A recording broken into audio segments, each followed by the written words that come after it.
ॐ नमो भगवते वासुदेवाय।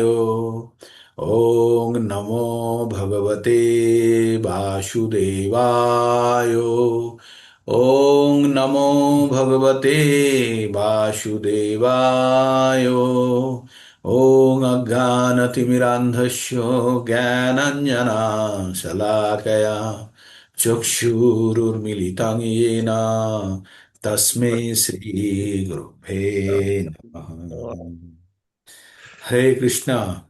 সবই ভক্তকে আর সবাইকে আমার সশ্রদ্ধ প্রণাম। আর আজকে স্পেশাল ডে, আজকে আমাদের খুবই স্পেশাল ডে মানে হচ্ছে আজ ভক্তদের দিন। যদিও সবাই ভক্ত, আমরা প্রতিদিনই পার্টিসিপেট করি, তবু আজকে আমি আমার সৌভাগ্য যে আজ আপনাদের মুখ থেকে শুনবো। তাই আপনারা যে যেভাবে প্রস্তুত হয়েছেন আজকের টপিক এবং বাকি বিষয়বস্তু সম্বন্ধে এই প্রোগ্রামকে আগে নিয়ে যাওয়ার জন্য, আমি একদম স্টুডেন্টের বেঞ্চে গিয়ে বসে পড়লাম আর মনমোহন প্রভুর হাতে আমি মাইকটা তুলে দিলাম। প্রভুজি এবার প্রোগ্রামটা চালিয়ে নিয়ে যাবেন। হরে কৃষ্ণ। ধন্যবাদ, প্রণাম প্রভুজি, টেক ওভার করুন। হরে কৃষ্ণ। হরে সমগ্র বৈষ্ণব ভক্তদের চরণে আমার দণ্ডবত প্রণাম। আজ রবিবার, স্পেশাল দিন। আজ আপনারা যা শিক্ষা গ্রহণ করছেন, আমরা যা শিক্ষা গ্রহণ করছি, তাই আজ আমরা কতদূর শিখেছি, কি আমরা বলতে চাইছি, কি জানতে পেরেছি, সেইটার জন্যই আজকের এই সেশন। আজ সেশনে ছিল দুটো শ্লোকের উপর ভিত্তি করে, দ্বিতীয় অধ্যায়ে দুটো শ্লোকের উপর ভিত্তি করে আজকের সেশন। আপনারা বলবেন 5 মিনিট, 5 থেকে 6 মিনিট, কিন্তু তার এর মধ্যেই কমপ্লিট করবার চেষ্টা করবেন। আর আমি চাইছি নতুন ভক্ত যারা নতুন জয়েন করেছেন তারা ফার্স্ট প্রিয়রিটি পাক, কিন্তু এখনো পর্যন্ত নাম আসছে না আমার কাছে। কেউ করতে চাইলে আপনারা হ্যান্ড রেজ করতে পারেন।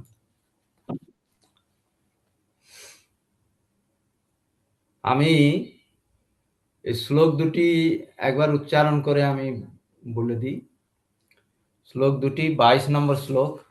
বসাংসি জীর্ণানি যথা বিহায় নবানি গৃহণাতি নরহ পরানি তথা শরীরানি বিহায় জীর্ণানো যন্নানি সংয়াতি নবানি দেহি। এ হচ্ছে 22 নম্বর শ্লোক। আর 23 নম্বর শ্লোক। নয়নম ছিন্নন্তি শস্ত্রাণি নয়নম দহতি পাবকঃ না চৈনম ক্লেদয়ন তপ না শোষয়তি মারুতঃ। এই দুটো শ্লোকের উপর ভিত্তি করে আজকের যে আমাদের আলোচনা। তো যে নামগুলো এসেছিল আমার কাছে, প্রথমে ডিএন মাহাতো প্রভুজি, আপনি শুরু করুন। নতুন নাম আসছে না। हरे कृष्ण प्रभु। हरे हरे कृष्ण। कृष्ण प्रभु जी। हरे कृष्ण। প্রভুজি কাল অভিজিৎ চন্দ্র প্রভু তো নাম দিয়েছিল গুরু হ্যাঁ, প্রভুজি। অভিজিৎ প্রভুর নাম আছে। বলবো। অভিজিৎ প্রভুর নাম আছে। ডিএন মাহাতো প্রভুজি, আপনি শুরু করুন। हरे कृष्ण प्रभु जी। ओम नमो भगवते वासुदेवाय। ओम नमो भगवते वासुदेवाय। ओम नमो भगवते वासुदेवाय। ओम अज्ञानतिमिरन्धस्य ज्ञानाञ्जनशलाकया चक्षुर्मीलितं येन तस्मै श्रीगुरुभ्यो नमः। হরে কৃষ্ণ। সমস্ত ভক্তবৃন্দের চরণে শতকোটি প্রণাম জানিয়ে প্রতি রবিবারের মতো আজকে আবারও এই জুম মন্দিরে বসে আমরা ভগবত গীতা সম্বন্ধে অধ্যয়ন করব। যদি কোনো ভুল ত্রুটি থাকে তবে মাফ করবেন। আমরা ভগবত গীতা সম্বন্ধে কি জানতে পারি? ভগবত গীতা ভগবানের মুখনিসৃত বাণী। এই বাণীতে আমরা 5টি বিষয় সম্বন্ধে জানতে পারি: ঈশ্বর, জীব, প্রকৃতি, সময় ও কর্ম। প্রথম 4টি বিষয় ভগবানের নিয়ন্ত্রণে, আর পঞ্চম বিষয়টি হচ্ছে আমাদের স্বাধীনতা আছে। বর্তমানে আমরা দ্বিতীয় অধ্যায়ে প্রবেশ করেছি, কিন্তু দ্বিতীয় অধ্যায়ে আসার আগে প্রথম অধ্যায়ে আমরা কি জানতে পেরেছি? অর্জুন তার আত্মীয় স্বজনকে দেখে মানসিকভাবে ভেঙে পড়েছেন এবং যুদ্ধ না করার সিদ্ধান্ত নিয়েছেন। আর দ্বিতীয় অধ্যায়ে আমরা দেখেছি অর্জুনের করুণা অবস্থা দেখে ভগবান বললেন, অর্জুন তুমি উঠো, তুমি বীর, তুমি ক্ষত্রিয়, এইভাবে উৎসাহিত করেছেন ও সাথে সাথে ধমকও দিয়েছেন, তুমি নপুংসকের মতো কাজ করো না, তুমি এখন যুদ্ধ করার জন্য উঠে দাঁড়াও। তার উত্তরে অর্জুন বললেন, আমার গুরুজনদের হত্যা করে আর রক্ত ভেজা এই রাজ্য ভোগ করতে চাই না, এর থেকে বরং ভিক্ষাবৃত্তি করে জীবনযাপন করা অনেক ভালো। এরপর অর্জুন ভগবানের শরণাগত হলেন এবং শিষ্য হলো। তারপর অর্জুন তার মনের কথাগুলি একে একে বলতে লাগলেন এবং বললেন, এই যুদ্ধের মধ্যে কোনো ভালো ফল দেখতে পাচ্ছি না, আমার ইন্দ্রিয়গুলি একে একে শুকিয়ে যাচ্ছে, আর আপনি রাজ্য ভোগ করার কথা বলছেন, এর বিনিময়ে আপনি যদি আমাকে ত্রিভুবনও দিয়ে দেন তবুও আমি শোকের বিনাশ হবে না আমার। আগে থেকেই অর্জুন জানতে পেরেছেন যে এই যুদ্ধে তার সমস্ত আত্মীয় পরিজন ও তার দ্বারা নিহত হবে, তাই সে শোকমগ্ন হয়ে আসছে। এবার ভগবান জ্ঞান দিতে শুরু করলেন, বললেন, তুমি প্রজ্ঞের মতো কথা বলছো, যে তুমি জানো না কার জন্য শোক করা উচিত আর কার জন্য শোক করা উচিত নয়। এইভাবে অর্জুনকে বলল, যারা পণ্ডিত ব্যক্তি তারা জীবিত বা মৃত ব্যক্তির জন্য মন খারাপ বা দুঃখ প্রকাশ করে না। তারপরে এও বলল, অর্জুন যখন তুমি ছিলে না আমি ছিলাম না, বা রাজারা ছিল না, আর ভবিষ্যতে এমন সময় আসবে যখন তুমি থাকবে না, আমিও থাকবো না, বা রাজারাও থাকবে না। দেহানি অশ্বিনী যথা দেহে কুমারং যৌবনং জরা তথা দেহান্তর প্রাপ্তি ধীরস্তত্র ন মুচ্যতি। এই শরীরের মধ্যে আত্মা বালক অবস্থায় ছিল, যুবক অবস্থায় ছিল, বর্তমানে প্রৌঢ় অবস্থায় আছি, বা ভবিষ্যতে জরা অবস্থাও দেখবো। এই শরীরে আমি ছিলাম, আছি, আমি এর কোনো সুরাহা খুঁজে পাচ্ছি না। আমার ইন্দ্রিয় সমূহ শুকিয়ে যাচ্ছে, এর কারণ হচ্ছে ইন্দ্রিয়ের অনুভূতি। ইন্দ্রিয়ের সংস্পর্শে যখন ইন্দ্রিয় বিষয় সমূহ আসে তখন বিকার উৎপন্ন হয়, আর এই বিকারই আমরা বিভিন্ন ভাবে প্রয়োগ করে থাকি। কোন জিনিসের তাপমাত্রা আমরা কিভাবে বুঝি? তার স্পর্শ দ্বারা। যেমন শীতকাল আসলে ঠান্ডা লাগে আর গ্রীষ্মকাল আসলে গরম লাগে, সেইরূপ আমাদের জীবনেও সুখ ও দুঃখ আসে এবং চলে যায়। কষ্টের কারণ বুঝতে হবে কোথা থেকে আসছে, তার জন্য একটু ধৈর্য ধরতে হবে। জ্ঞানী ব্যক্তিরা কখনো সুখ দুঃখের জন্য কষ্ট ভোগ করে না, তারা বিচলিত হয় না। যারা জ্ঞানী তারা ইন্দ্রিয়কে নিয়ন্ত্রণ করতে জানে, তাই তারা সুখ ও দুঃখ অনুভব করতে পারে না। আর এই রকম ধীর ব্যক্তিরা মুক্তি লাভের আকাঙ্ক্ষী, এই একটি ব্রহ্মভূত অবস্থাও বলা হয়। তারা সমস্ত জীবের প্রতি সমভাপন্ন হয়। বাসাংসি জীর্ণানি যথা বিহায় নবানি গৃহ্ণানি তরুপৌরাণী তথা শরীরানি বিহায় জীর্ণা অনান্যি সঞ্জাতি নবানি দেহি। মানুষের মন জীর্ণ জীর্ণ বস্ত্র পরিত্যাগ করে যখন নতুন বস্ত্র পরিধান করে, দেহীও তেমনি জীর্ণ দেহ ত্যাগ করে নতুন দেহ ধারণ করে। ভগবান শ্রীকৃষ্ণ জন্ম মৃত্যু একটা প্রতিদিন কাজের সাথে তুলনা করেছেন। যেমন পোশাক ছিঁড়ে যায়, অকেজ হয়ে যায়, তথা আমরা নতুন পোশাকের জন্য সেগুলি পরিত্যাগ করি, কিন্তু তার পরিবর্তন করার মাধ্যমে আমরা নিজেদেরও পরিবর্তন করি না। এইভাবে আত্মা অপরিবর্তিত থাকে। যখন এটি তার জীব দেহ ত্যাগ করে অন্য কোথাও একটি নতুন দেহ জন্ম নেয়, এখানে ভগবান অর্জুনকে উপদেশ দিয়েছেন তার বৃদ্ধ পিতামহ ও গুরুজন দেহগত পরিবর্তনের জন্য শোক না করতে। কারণ দেহ সেই ধর্মযুদ্ধ প্রাণত্যাগ করার ফলে তাদের বিভিন্ন দেহগত কর্মফলের প্রভাব থেকে অসুরেই তারা যুক্ত হবে এবং সুখী হওয়ার উচিত।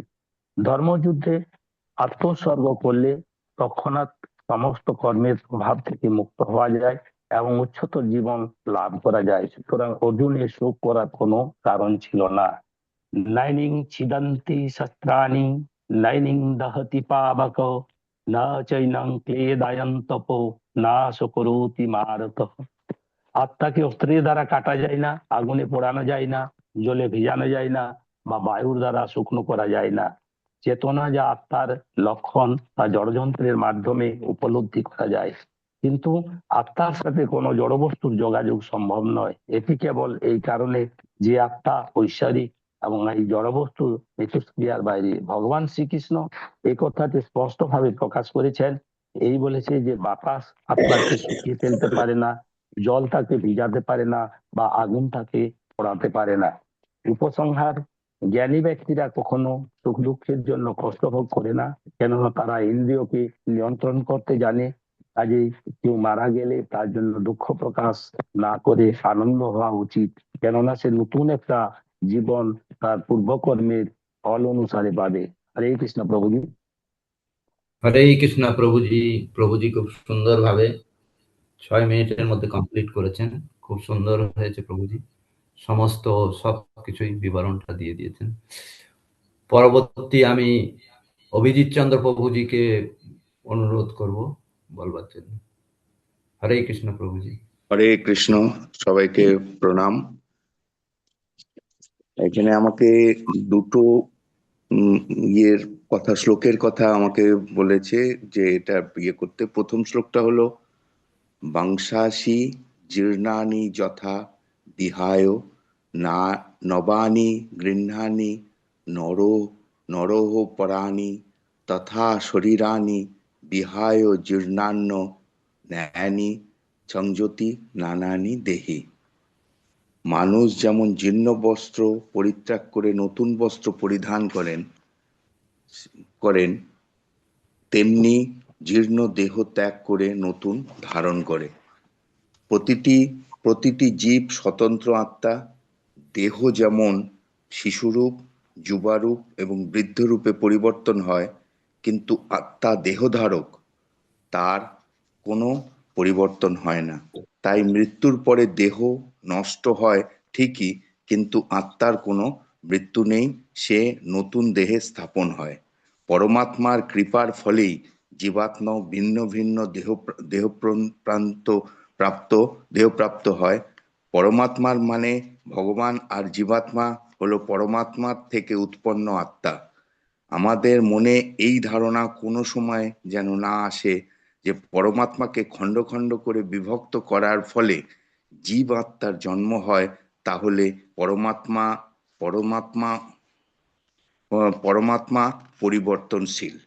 নৈনং পরের শ্লোকটা নৈনং ছিন্দন্তি শস্ত্রাণি নৈনং দহতি পাবক ন চৈন ক্লেদন্তোপ ন শোষয়তি মারুত।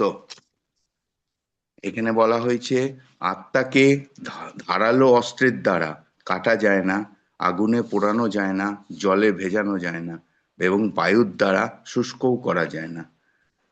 যে কোনো অস্ত্রের দ্বারা আত্মাকে হত্যা করা অসম্ভব। বর্তমানে যদি আমরা ভাবি আধুনিক আগ্নেয়াস্ত্রের বা পারমাণবিক অস্ত্র দ্বারাও আত্মাকে নষ্ট করা যায় না। এই কথায় আমরা বলতে পারি যে বৈজ্ঞানিক কোনো সরঞ্জামের দ্বারাই আত্মাকে ছেদন বা ধ্বংস করা যায় না। জীবাত্ম মায়া শক্তির দ্বারা আচ্ছন্ন হয়ে পড়ে, তাই আমরা ভগবানের কাছে আসতে পারি না। এটা সর্বদা মনে রাখতে হবে। জীবাত্ম হলো পরমাত্মার শাশ্বত অংশ। তাই মায়ার বন্ধন থেকে মুক্ত হবার পরেও জীবাত্মা স্বতন্ত্র স্বরূপেই বিদ্যমান থাকে। হরে কৃষ্ণ প্রভু। হরে কৃষ্ণ প্রভুজি। শ্লোক দুটোর উপর ভিত্তি করে কম সময়ের মধ্যে খুব সুন্দরভাবে প্রভুজি বলেছেন। প্রভুজিকে অসংখ্য ধন্যবাদ। পরবর্তী আমি অনুরোধ করব সোমা কর্মকার মাতাজিকে। সোমা কর্মকার মাতাজি, আপনি শুরু করুন। হরে কৃষ্ণ।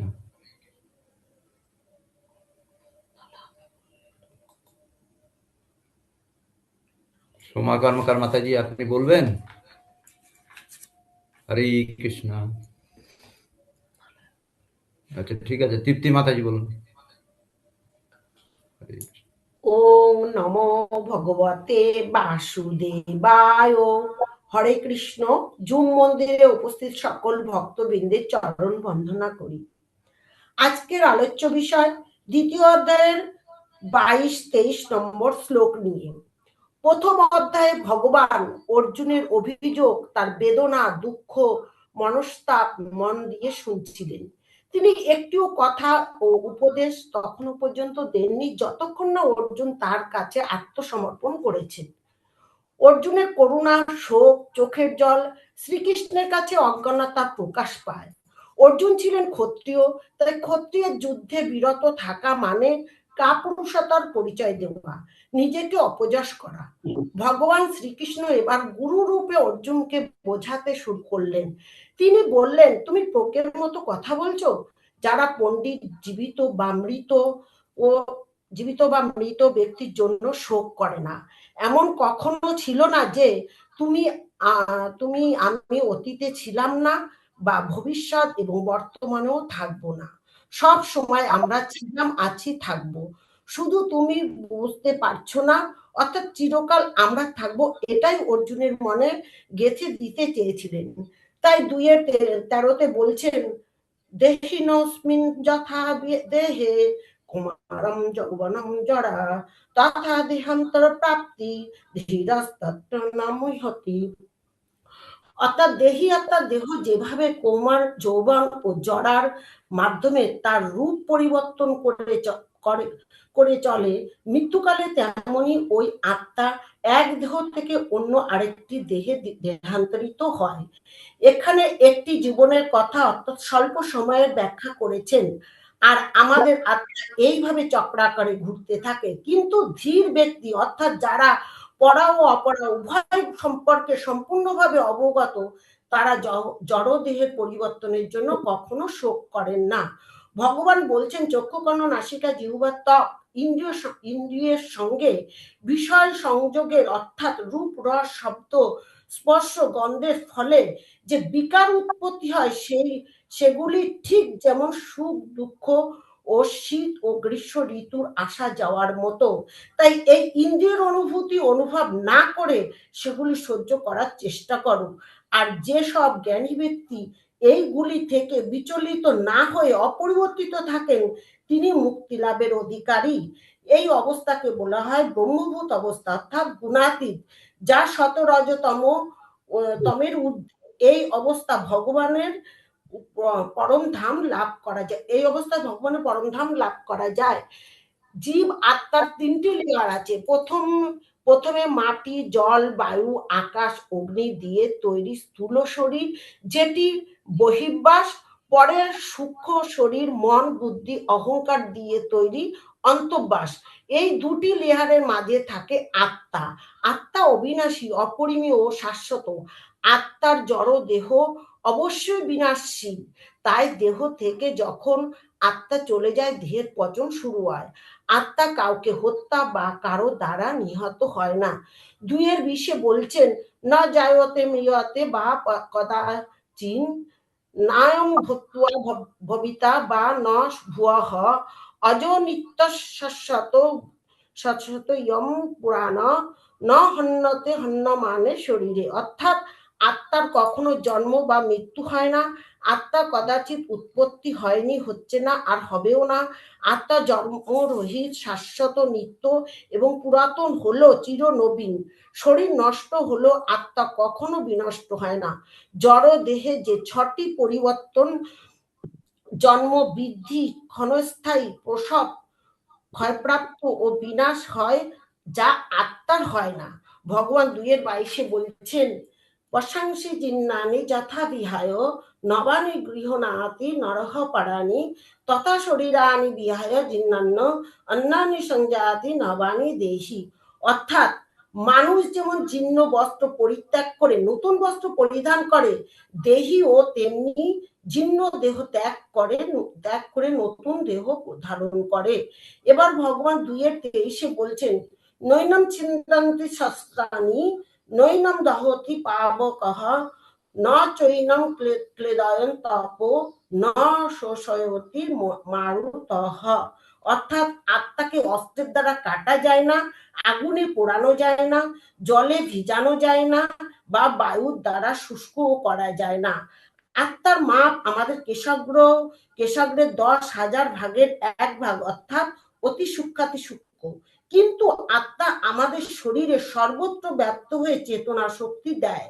উপসংহার: আমরা পরমাত্মার সঙ্গে জীবাত্মার যে সম্পর্ক ভুলে গিয়ে নিজেদের প্রভু বলে মনে করি, তাই এক দেহ থেকে অন্য দেহে ঘুরে বেড়ায়। কিন্তু যদি কৃষ্ণকে প্রভু বা গুরু মনে করে এক চিত্তে তার সেবা করি, তাহলে এই আত্মার আর জন্ম মৃত্যুর চক্রে পড়তে হয় না। যেভাবে অর্জুন শ্রীকৃষ্ণের উপদেশ লাভের জন্য স্বতঃস্ফূর্তভাবে তার কাছে আত্মসমর্পণ করতে সমর্থ হয়েছিলেন, তাই আমাদের প্রত্যেকের অর্জুনের মতো আত্মসমর্পণ করা উচিত। হরে কৃষ্ণ প্রভু। হরে কৃষ্ণ।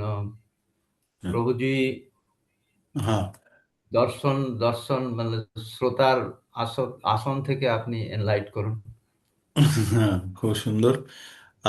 মাতাজি একদম প্রথম থেকে আহ, শ্লোকটি যেখানে শেষ হচ্ছে সেই পর্যন্ত কভার করেছেন। তো আসলে এই একটি শ্লোকের উপরেই আজকে পুরো দিনের যদি 2 ঘন্টার ক্লাস হয় তবুও কম, ওই একটি শ্লোকের পরে বাসাংসি জিন্নানির পরে, তাই না? তবুও আমরা সময় কম, সেজন্য সবাই আমরা নিজেদের বোঝাপড়া বা অভিব্যক্তিটা ব্যক্ত করার চেষ্টা করছি সুন্দরভাবে। মানে আমার একটা জিনিস খুব ভালো লাগছে, আপনাদেরকে যতখানি বলতে বলা হয়েছে ততখানি ছাড়াও আপনারা তার শুরু এবং শেষ সুন্দরভাবে আপনারা নিয়ে যাচ্ছেন, সেটা সবথেকে গুরুত্বপূর্ণ। তার মানে আপনারা তা কেন এবং কি কারণে হয়েছে পুরো জিনিসটা আপনারা কভার করছেন। হ্যাঁ, এটা খুব ভালো। সময়ের মধ্যে আমাদের এটাকে মেনটেন করছেনও আপনারা। তবে যে কোনো লেকচার মানেই লেকচারের মধ্যে 3টে পার্ট থাকে। প্রথম পার্ট হচ্ছে সূচনা, হ্যাঁ, কিভাবে বলবো, মানে মেইন টপিকে যাওয়ার আগে অডিয়েন্সকে টেনে নিয়ে যাওয়া, একটা বর্তমান অবস্থা থেকে যেখানে আপনি নিয়ে যেতে চান সেখানে টেনে নিয়ে যাওয়া, গিয়ে তারপরে আপনি যেটা খাওয়াতে যাচ্ছেন সেটা বলে দিলেন বা খাইয়ে দিলেন, দিয়ে তারপরে কেন খাওয়ালেন বলে আবার তাকে তার জায়গাতে ফেরত দেওয়া, তাই না? এটাই হচ্ছে আমাদের যে কোনো লেকচারের পদ্ধতি। তো সুন্দরভাবে আপনারা সিস্টেমেটিক ম্যানারে সেটা করছেন। 2টো শ্লোকের পর বলা হয়েছে, একটি শ্লোক হচ্ছে বাসাংসি জিন্নানি, সেটা হচ্ছে দেহান্তর প্রক্রিয়ার সঙ্গে সংযুক্ত। আর 2 নম্বর শ্লোকটি হচ্ছে আত্মার প্রকৃতি সম্বন্ধে। হ্যাঁ, তো এই দুটো জায়গাতেই আপনারা কথা বলছেন। একটা হচ্ছে দেহান্তর, যেটা বাসাংসি জিন্নানি দিয়ে ব্যক্ত করা হচ্ছে, যার সঙ্গে সরাসরি 12 নম্বর বা 13 নম্বর শ্লোক যুক্ত হয়ে আছে। 13 নম্বর দেহিনী অস্মিন এবং বাসাংসি জিন্নানি একটা দুটোর সঙ্গে কানেক্টেড। আর 3 নম্বর হচ্ছে আত্মা, আত্মা সম্বন্ধে, আত্মার প্রকৃতি সম্বন্ধে আপনারা বলছেন। খুব সুন্দরভাবে এগোচ্ছে। মনমোহন প্রভুকে আবার বলবো যে প্রভু এটা চালিয়ে নিয়ে যান। হরে কৃষ্ণ। পরবর্তী আমি অনুরোধ করব আনন্দ শিকদার প্রভুজিকে। প্রভুজি, শুরু করুন। হরে কৃষ্ণ প্রভুজি। ওম নমো ভগবতে বাসুদেবায়। ওম অজ্ঞানতিমিরান্ধস্য জ্ঞানাঞ্জনশলাকয়া চক্ষুরুন্মীলিতং যেন তস্मै শ্রী গুরুবে নমঃ। জু মন্দিরে উপস্থিত সকলকে আমার প্রণাম জানিয়ে আমি ভগবত গীতা সম্পর্কে কিছু বলার চেষ্টা করছি। ভগবত গীতা ভগবানের মুখ নিঃসৃত বাণী বা জ্ঞান, অর্থাৎ ভগবত গীতা আর ভগবানের মধ্যে কোনো পার্থক্য নেই। আমাদের এই ভগবত গীতার বাণী বুঝতে হলে সর্বপ্রথম আমাদের শ্রীকৃষ্ণের যে পরমেশ্বর ভগবান, তা অন্তত ভগবত উম, তা অন্তত তা অন্তত তত্ত্বগতভাবে মেনে নিতে হবে এবং সেই রকম বিনম্র মনোভাব অবলম্বন করলে ভগবত গীতা উপলব্ধি করা সম্ভব। শ্রদ্ধাবনত চিত্তে ভগবত গীতা না পড়লে তা বুঝতে পারা খুবই কঠিন, কারণ এই শাস্ত্রটি চিরকালই বিপুল রহস্যাবৃত। আজকের দিনে আলোচ্য বিষয় সংখ্যাযোগ অধ্যায়ের 22 নম্বর ও 23 নম্বর শ্লোক সম্পর্কে। 22 বাসাংসি জিন্নানি যাতা বিহায়া নবান্নি গৃহান্নাতি নর নরোপি তথা শরীরানি বিহায়া জিন্নানি অন্যানি সংজাতি নবান্নি দেই। মানুষ যেমন পুরাতন ছেঁড়া কাপড় পরিত্যাগ করে নতুন কাপড় পরিধান করে, দেহও তেমনি পুরাতন দেহ ত্যাগ করে নতুন দেহ ধারণ করে। এই দেহি বা আত্মা শরীরের ভিতর অবস্থান করে কিশোর, যৌবন ও বার্ধক্য লক্ষ্য করতে পারে। বার্ধক্যের পর আত্মা অন্য দেহ ধারণ করে, একে দেহান্তর বলে। পরমাত্মার কৃপার ফলে জীবাত্মা ভিন্ন ভিন্ন দেহ প্রাপ্ত হয়। একজন বন্ধু যেমন আরেকজন বন্ধুর মনোবাঞ্ছা পূর্ণ করে, পরমাত্মাও তেমনি পূর্ণ অনু আত্মার মনোবাঞ্ছা পূর্ণ করে। পরমাত্মার সঙ্গে তার এই সম্পর্কের কথা ভুলে যাবার ফলে জীবাত্মা মায়ার জগতে আবদ্ধ হয়ে এক দেহ থেকে আর এক দেহে ঘুরে বেড়ায়। দেহ ও মনের পরিবর্তন হওয়া সত্ত্বেও আত্মা নিরন্তর অপরিবর্তিত থাকে। জড় দেহ ও আত্মার মধ্যে এটি হচ্ছে পার্থক্য। আত্মা হচ্ছে অসংখ্য যে চিৎকণা রয়েছে, তার আয়তন কেশক্র 10 সহস্র ভাগের 1 ভাগের সমান। তাই স্বতন্ত্র জীবাত্মা একটি চিৎকণা। এই অতি সূক্ষ্ম জড়দেহের মূল তথ্য। কোন ঔষধের প্রভাব যেমন দেহে সর্বত্র ছড়িয়ে পড়ে, এই চিৎকণা বা স্ফুলিঙ্গের প্রভাবও তেমনি সারা দেহ জুড়ে বিস্তৃত থাকে। আত্মার এই প্রভাব চেতনা রূপে সমগ্র দেহে অনুভূত হয়, সেটি আত্মার উপস্থিতির প্রমাণ। যে কোনো সাধারণ মানুষও বুঝতে পারে যে জড়দেহে চেতনা না থাকলে তা মৃতদেহে পরিণত হয় এবং কোন রকম জড় পদার্থের দ্বারাই আর সেই দেহে চেতনা ফিরিয়ে আনা যায় না। এই চেতনার উদ্ভব হয় পদার্থের সংমিশ্রণের ফলে ফলে হয় না, তা হয় আত্মার থেকে। ভগবান এখানে অর্জুনকে উপদেশ দিয়েছেন তাহার বৃদ্ধ পিতামহ ও শিক্ষকের দেহগত পরিবর্তনের জন্য শোক না করতে। পক্ষান্তরে সেই ধর্মযুদ্ধে প্রাণ ত্যাগ করার ফলে তাদের বিভিন্ন দেহগত কর্মফলের প্রভাব থেকে অচিরেই তারা মুক্ত হবেন বলে তারা সুখী হওয়া উচিত। যজ্ঞবেদীতে অথবা ধর্মযুদ্ধে আত্ম উৎসর্গ করলে তৎক্ষণাৎ সমস্ত কর্মের প্রভাব থেকে মুক্ত হওয়া যায় এবং উচ্চতর জীবন লাভ করা যায়। সুতরাং অর্জুনের শোক করার কোনোই কারণ ছিল না। 2-23 নম্বর, নৈনাম ছিন্দন্তি শাস্ত্রাণি নৈনাম দহতি পাবকা ন চৈনম ক্লেদয়ন্তি শোষতি মারুতা। আত্মাকে অস্ত্রের দ্বারা ছিন্ন করা যায় না, আগুনে পোড়ানো যায় না, জলে ভিজানো যায় না বা বায়ু দ্বারা শুষ্ক করা যায় না। পক্ষান্তরে বলা যেতে পারে আত্মার কখনো জন্ম হয় না বা মৃত্যু হয় না। আত্মার কদাচিৎ উৎপত্তি হয় না, হচ্ছে না, আর হবেও না। আত্মা জন্মরহিত, শাশ্বত, নিত্য ও পুরাতন, হলেও চিরনবীন।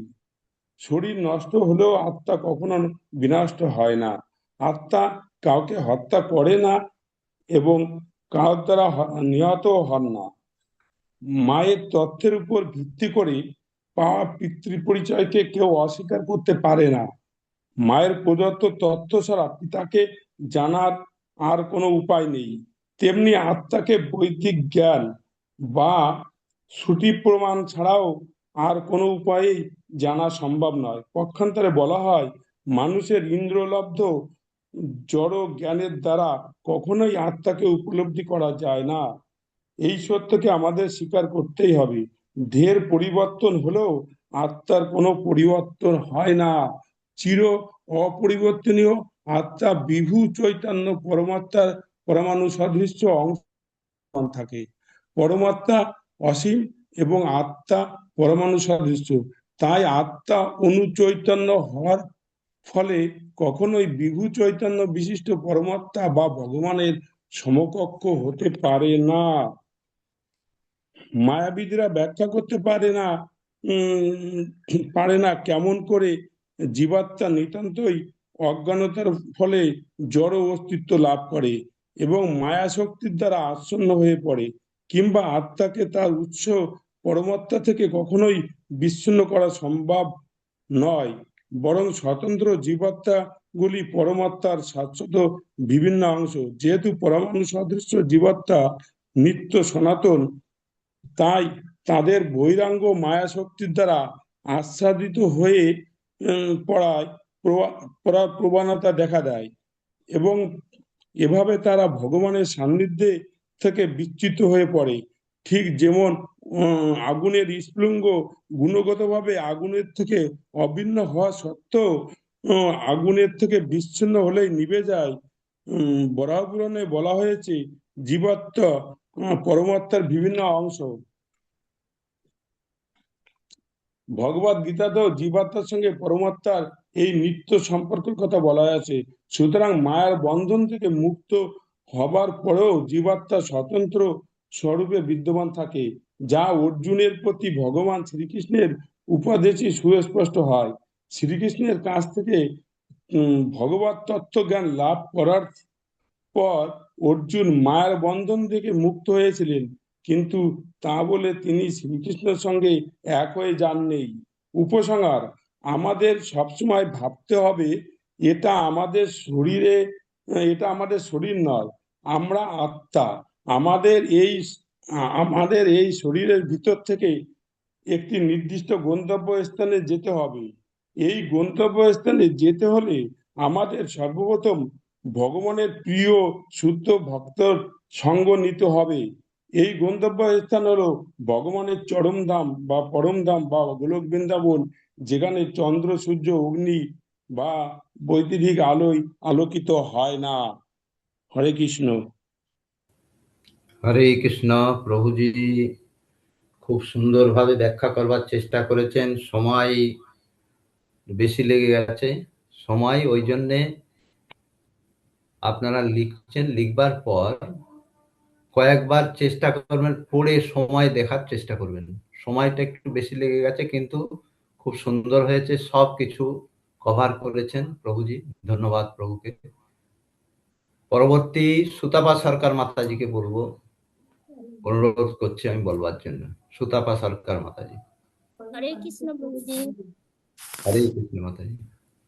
ওং নমো ভগবতে বাসুদেবায়। ওং নমো ভগবতে বাসুদেবায়।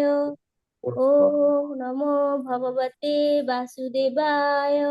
ওং নমো ওং অজ্ঞানতিমিরান্ধস্য জ্ঞানঞ্জন শলাকয়া চক্ষুরুন্মিলিতং যেন তস্মৈ শ্রী গুরুবে নমঃ। আজকের বিষয় আত্মা কি। এই জ্ঞান ভগবান কুরুক্ষেত্রের যুদ্ধে অর্জুনকে প্রদান করেছিলেন। অর্জুন যখন যুদ্ধক্ষেত্রে যুদ্ধ করতে চাইছিলেন না, তখন ভগবান শ্রীকৃষ্ণকে বলেছিলেন যে তুমি হচ্ছে যে জ্ঞান আত্মা কি জ্ঞান প্রদান করেছিলেন এই কুরুক্ষেত্রের যুদ্ধক্ষেত্রে, যখন যুদ্ধ করতে চাইছিলেন না। তার কারণ তিনি প্রিয়জনদের হত্যার কারণ হবে আর তার দ্বারা সব নিহত হবে, এই সব ভেবে যুদ্ধ করতে যখন চাইছিলেন না, তখন ভগবান অর্জুনকে বললেন তুমি তো বেশ প্রাজ্ঞের মতো কথা বলছো, কিন্তু যে বিষয়ে শোক করা উচিত নয় তুমি সেই বিষয়ে শোক করছো। যারা যথার্থই পণ্ডিত তারা কখনো শোক করেন না, জীবিত না মৃত। এমন কোনো সময় ছিল না যে যখন আমি তুমি বা রাজারা ছিলেন না, এবং ভবিষ্যতেও থাকবো না। দেহিনস্মিন যথা দেহে কৌমারং যৌবনং জরা তথা দেহান্তর প্রাপ্তি ধীর ন মুহ্যতি। দেহের দেহ যেমন কৌমার যৌবন জরার মাধ্যমে তার রূপ পরিবর্তন করে চলে, মৃত্যুকালে তেমন ওই আত্মা এক দেহ থেকে অন্য দেহে দেহান্তরিত হয়ে স্থিতপ্রজ্ঞ পণ্ডিতেরা কখনো এতে মুহ্যমান হন না। আত্মা খুব সূক্ষ্ম, একটি চুলের ডগার 10,000 ভাগের 1 ভাগ মাত্র, তাই আমরা আত্মাকে চোখে দেখতে পাই না। আত্মা নিত্য বস্তু, অবিনাশী। আত্মার কখনো বিনাশ হয় না।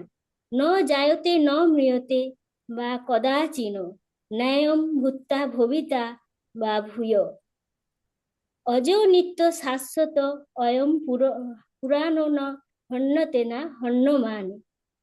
শরীরে আত্মার কখনো জন্ম হয় না বা মৃত্যু হয় না, পুনঃ পুনঃ তার উৎপত্তি বা বৃদ্ধি হয় না।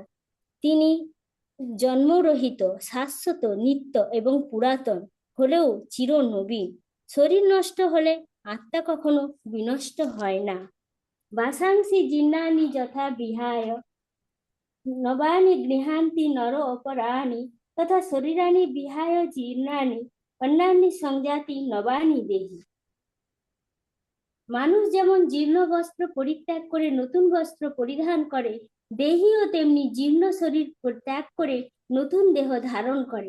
পরমাত্মার কৃপায় ফলেই অনু আত্মা ভিন্ন ভিন্ন দেহ প্রাপ্ত হয়। বন্ধু যেমন বন্ধুর মনোবাসনা পূর্ণ করে, পরমাত্মাও তেমনি অনুরাগটা মনোবাঞ্ছা পূর্ণ করেন। নৈনং ছিন্দন্তি শস্ত্রাণি নৈনং দহতি পাবক ন চৈনং ক্লেদয়ন্তক ন শস্যয়তি মারুত। আত্মাকে অস্ত্রের দ্বারা কাটা যায় না, আগুনে পোড়ানো যায় না, জলে ভেজানো যায় না, অথবা হাওয়াতেও শুকনো করা যায় না। এই আত্মা ও অবক্ত অচিন্ত অবিকারী, যে ঈশ্বরের সৃষ্টির সর্বত্রই আত্মা বিরাজ করছে, জলে, স্থলে, অন্তরিক্ষে, এমনকি আগুনে জীবাত্মা রয়েছে। আপাত দৃষ্টিতে মনে হয় আগুনে আত্মা নেই, কিন্তু এই শ্লোকে আমরা বুঝতে পারি সেই ধারণাটি ভ্রান্ত। স্পষ্টভাবে বলা হয় আগুনকেও আত্মাতে দহন করতে পারে না, এবং জলেও ভেজাতে পারে না, কোনো অস্ত্র দিয়েও কাটতে পারে না। আত্মা অবিনশ্বর। হরে কৃষ্ণ প্রভুজি। হরে কৃষ্ণ। মাতাজি সংক্ষেপে খুব সুন্দরভাবে বর্ণনা করেছেন, খুব সুন্দর হয়েছে মাতাজি। পরবর্তী আমি অনুরোধ করব রিনা সিকদার মাতাজি, আপনি বলবেন? রিনা সিকদার মাতাজি বলবেন আপনি? হরে কৃষ্ণ। আর কি বলতে চান একটু হ্যান্ড রেজ করুন, এখনো আমাদের হাতে সময় আছে। কে বলতে চান? সুবিমল ভট্টাচার্য প্রভুজি, আপনি বলবেন? হরে কৃষ্ণ প্রভুজি। আচ্ছা, আমি একটু চেষ্টা করছি বলার জন্য। প্লিজ। ওং নমো ভগবতে বাসুদেবায়, ওং নমো ভগবতে বাসুদেবায়, ওং নমো ভগবতে বাসুদেবায়। আজকে আমরা প্রথম অধ্যায়ে জেনেছি যুদ্ধক্ষেত্রে কুরুক্ষেত্রে অর্জুন মায়া বা মোহর প্রভাবে মানসিকভাবে বিষাদগ্রস্ত হয়েছিলেন আত্মীয় স্বজনদের দেখে বা গুরুজনকে দেখে, যে এদেরকে ওনার মধ্যে এটা বোধ হয়েছিল যে আমি এদের কুলক্ষয়জনিত দোষ হবে বা বর্ণ সম্পন্ন সমাজে বেড়ে যাবে, সেই জন্য অস্ত্র ত্যাগ করার সিদ্ধান্ত নিয়েছিলেন। যে তিনি যখন এটা বলছে আমি যুদ্ধ করব না, তখন সেক্ষেত্রে তিনি প্রভুর শরণাগত হয়েছিলেন। 7 নম্বর শ্লোকে তিনি বলেছেন যে দ্বিতীয় অধ্যায়ে অর্জুন, যে আমার এই মুহূর্তে কার্পণ্যজনিত দুর্বলতার প্রভাবে আমি কিংকর্তব্য বিমূঢ়। তিনি প্রভুর চরণে আত্মসমর্পণ করলেন এবং শরণাগত হলেন যে প্রভু আমাকে মার্গদর্শন করুন, আমি কি করব আমি বুঝতে পারছি না। ভগবান শ্রীকৃষ্ণ দ্বিতীয় অধ্যায়ে 11 নম্বর 12 নম্বর শ্লোকে তিনি অর্জুনকে বললেন যে তুমি বড় বড় প্রজ্ঞের মতো কথা বলছো, কিন্তু পণ্ডিত ব্যক্তিরা কখনো এই জড় বস্তুকে বা জড় দেহকে কোন রকম ভাবে পণ্ডিত বস্তুরা বিচলিত হন না। তারা জানেন যে দেহের পরিবর্তন হতে থাকে, দেহের কোনো দেহ তো 12 নম্বর শ্লোকে যখন বলেছেন যে দেহের এক দেহ থেকে অন্য দেহ ধারণ করে, প্রথমে যৌবন অবস্থা থাকে, প্রথমে বাল্য অবস্থা থাকে, তারপর যৌবন অবস্থা থাকে, তারপরে বার্ধক্য অবস্থা হয়। এবার দেহের পরিবর্তন হতে থাকে। এই নয় কি আমরা আমাদের অস্তিত্ব আগে ছিল না, যা বা ভবিষ্যতে আমাদের থাকবে না। এই আমাদের বা 13 নম্বর শ্লোকে উনি ভগবান বলছেন যে দেহি আত্মার দেহ এরকম পরিবর্তন হতে থাকে, সেই জন্য তুমি এতে দুঃখ করো না বা এই নিয়ে তুমি চিন্তা করো না। তিনি তিনি বলছে আমাদের দেহ, আমরা যদি আমরা প্রভুজি আগে 2-3 বার যখন ক্লাস নিয়েছেন, প্রভুজি বারবার এই কথাটা বলেছেন যে আমাদের দেহ বহিরঙ্গা শক্তি, অন্তরঙ্গা শক্তি, এই দিয়ে আমাদের দেহের গঠন হয়েছে। তা আমাদেরকে প্রথমে বিশ্বাস করতে হবে যে আত্মা এক অন্তরঙ্গা শক্তি, যেটা প্রভুর সাথে পরমাত্মার সাথে কৃপাতে আমরা জন্মগ্রহণ করেছি। তারপর হচ্ছে সূক্ষ্ম শরীর। সূক্ষ্ম শরীরটা মন, বুদ্ধি, অহংকার এগুলো দিয়ে তৈরি। বহিরঙ্গা শক্তি কি করে? ইন্দ্রিয় দ্বারা প্রভাবিত হয়ে আমরা নানা রকম নিত্য কর্মকাণ্ড দৈনন্দিন আমরা করতে থাকি। তার মধ্যে নিত্যকর্ম যেটা আমরা প্রভুর চরণে সমর্পণ করি, দৈনন্দিন কর্ম আমরা যেটা করি আমাদের থাকা খাওয়া বা এই সমস্তের জন্য আমরা নিত্য কর্মকাণ্ড করতে থাকি। এর ফলে কি হয়, যখন আমরা কর্ম করি তার ফলে মানুষের পাপ হয় পুণ্য হয়, স্বাভাবিকভাবে পাপ পুণ্য এই সমস্ত চলে। কিন্তু আত্মা যখন পাপ পুণ্য ফলে কি হলে এইগুলো আমাদের জমা হতে থাকে, পাপ পুণ্য যতদিন না আমরা প্রভুর চরণে সমর্পণ করছি আমাদের এই বোধটা হচ্ছে না এ আমরা কর্মও ত্যাগ করব, আমরা জ্ঞানও জানি না কর্মও জানি না, আমরা ভক্তিযোগ বা কোনো কিছু করে যখন প্রভুর চরণে একভাবে সমর্পণ করে দেবো সেই দিন আমাদের মুক্ত হবে। তাছাড়া আমাদের শরীর কখনোই মুক্ত হতে পারে না যতক্ষণ আমরা প্রভুকে সম্পূর্ণভাবে সারেন্ডার করছি। সেই জন্য ইন্দ্রিয় যখনই ইন্দ্রিয় দ্বারা প্রভাবিত হয়ে আমরা যে কোনো কর্ম করি না পাপ পুণ্য হবেই, এর মধ্যে কোনো কিছু আমাদের মানে মানে কোনো রকম দুবিধা থাকা দরকার নেই। সেই জন্য প্রভু যখন প্রভু ওনার বোঝানো প্রভু অর্জুনকে বোঝাচ্ছেন যে বাসাসি জিন্নানি যথা বিয়ায় নবানি জ্ঞানী শরণ নরোহ পরাণী তথা শরীরানি বিয়ায় জিন্নানি সংজাতি নবানি দেহি। মানুষ যেমন জীর্ণ বস্ত্র পরিত্যাগ করিয়া অপর নববস্ত্র গ্রহণ করেন, সেরূপ দেবী আত্মা মানে এখানে আত্মা ও জীর্ণ দেহ পরিত্যাগ করিয়া পুনরায় একটি নতুন শরীর ধারণ করিয়া থাকেন। এই আত্মাকে আমরা প্রভু আগের দিন যখন ক্লাস করছেন তখন বলছে আত্মা সব জায়গায় বিরাজ আছে, বায়ুতেও আছে, অগ্নিতেও আছে। বলছে যে যে কোনো বস্তু সূর্যমণ্ডলে যখন আমরা ওখানে যখন সূর্যমণ্ডলে যখন কোনো দেহ ধারণ করবে সেইটা সেই দেহটা সেই অনুপযুক্ত আবহাওয়াতে মোতাবেক আমাদের দেহ ধারণ করে। জলে যখন মাছ থাকেন তো মাছটা কি করে, মাছটা দেহটা কি জলের উপযুক্ত ভাবে দেহটা ধারণ করে, কিন্তু সেখানেও আত্মা আছে, আমরা মানুষ এখানেও আত্মা আছি। তা আত্মাকে আমরা কখনো বিনাশ করতে পারি না। এই আত্মা যখন নৈনানি সিদ্ধান্তি শাস্ত্রানি নৈনানি দেহতি পাবক না চৈনং হৃদয়ান্ত পৌন শোষতি মারুত। এই আত্মাকে আমরা শস্ত্র দ্বারা কাটতে পারবো না, অগ্নি দ্বারা দগ্ধ করতে পারবো না, বা জল দ্বারা সিক্ত করতে পারবো না, বা ইয়াকে সুস্থ করতে পারবে না। তা কোনো রকম ভাবেই কোনো পরিস্থিতিতে এই আত্মার কোনোদিন কোনো বিনাশ নেই, শুধুমাত্র পরিবর্তনটা হয় আমরা পূর্বোক্ত যে কর্ম করি মনের মধ্যে যে ইচ্ছাটা থেকে যায়, যতদিন না আমরা প্রভুর চরণে সম্পূর্ণভাবে নিজেকে প্রভুর চরণে সমর্পণ করতে পারছি ততদিন পর্যন্ত আত্মা এক দেহ থেকে এক দেহতে পরিবর্তন হয়। আত্মা তার সাথে মন বুদ্ধি অহংকার নিয়ে পূর্বজনিত সমস্ত ইচ্ছাকে নিয়ে আত্মা এক দেহ থেকে এক দেহ ধারণ করে।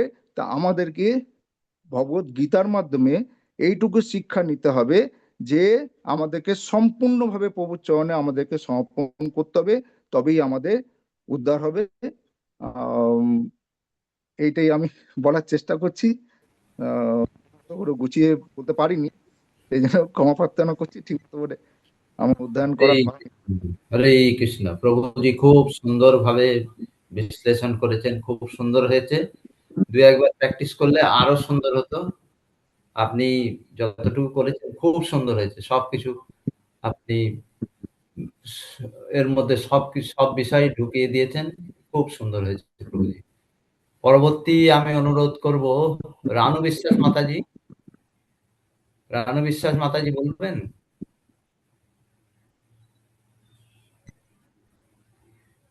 কে বলতে চান একবার হ্যান্ড রেজ করুন, আর কেউ বলতে চাইলে প্রভুজি আমি বলার চেষ্টা করব। হরে কৃষ্ণ। হ্যাঁ রীনা শিকদার মাতাজি, হ্যাঁ বলুন বলুন বলুন। আমার প্রিপারেশন নেই কিন্তু আমি চেষ্টা করতেছি। বলুন বলুন বলুন, আপনাকে খুব দিলাম অনেকদিন ধরে, अच्छा। বলুন মাতাজি। हरे कृष्ण। सभी जूम में उपस्थित भक्तजनों को मेरा दंडवत प्रणाम। यह द्वितीय अध्याय है सांख्य योग, जो कपिल मुनि भी अपनी माता देवहितु को दिया गया था। इसके बारे में मैं बोलने का कुछ प्रयास कर रही हूँ। कुछ त्रुटि होने से क्षमा प्रार्थी। तो इसमें अर्जुन जो है अपने रिश्तेदारों से युद्ध करना नहीं चाहते हैं, तथा वो अपने रिश्तेदारों को देख के बहुत दुखी होते हैं। तो श्री कृष्ण इन्हें समझाते हैं कि तू ना शोक करने योग्य के लिए शोक करता है और पंडितों के जैसे वचनों को कहता है, परंतु पंडित जन जिनके प्राण चले गए हैं तथा जिनके प्राण चले गए हैं उनके लिए ना तो वो शोक करते हैं, क्योंकि आत्मा नित्य है, इसलिए शोक करना अयुक्त है। वास्तव में ना तो ऐसा कभी ना था कि राजा लोग नहीं थे, कि हम नहीं थे, कि आप नहीं थे अतीत में या वर्तमान में या भविष्य में भी आप लोग रहेंगे या हम रहेंगे, किंतु जैसे जीव आत्मा इस देह में रह के कुमार अवस्था, युवा और वृद्धावस्था होती है, वैसे ही अन्य शरीर की प्राप्ति होती है, उस विषय में धीर पुरुष नहीं मोहित होते हैं। अर्थात जैसे कुमार, युवा और जरा अवस्था रूप स्थूल शरीर का विकार अज्ञान से आत्मा में भासता है, वैसे ही एक शरीर से दूसरे शरीर को प्राप्त होना सूक्ष्म शरीर का विकार भी अज्ञान से ही आत्मा में भासता है। इसलिए तत्व को जानने वाला धीर पुरुष इस विषय में नहीं मोहित होता। हे कुंती पुत्र, सर्दी, गर्मी, सुख दुख देने वाले इंद्रिया और विषयों के संयोग तो क्षण भंगुर और अनित्य है।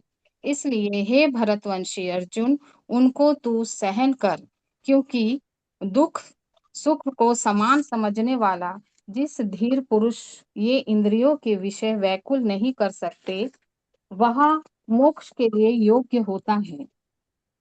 असत वस्तु को असत वस्तु का तो अस्तित्व नहीं है और सत्य वस्तु का अभाव नहीं है। इस प्रकार इन दोनों का ही तत्व ज्ञानी पुरुष द्वारा देखा गया है।